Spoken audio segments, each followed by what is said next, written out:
Hi, I'm Joe Stewart, Chief Executive Officer of BankStar and your Missouri Member Director on the board of the Federal Home Loan Bank of Des Moines.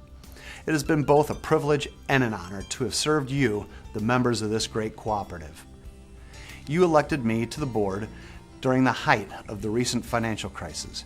It was a challenging time with a steep learning curve, but the bank proved to be a reliable, stable, and necessary resource for your institution during those difficult periods.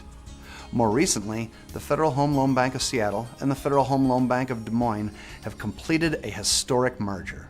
Again, the learning curve was steep as we navigated through uncharted waters, bringing about a successful merger.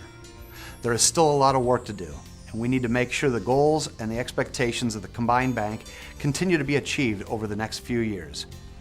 That's why I'm asking for your support for my re-election as your member director on the Federal Home Loan Bank of Des Moines Board of Directors.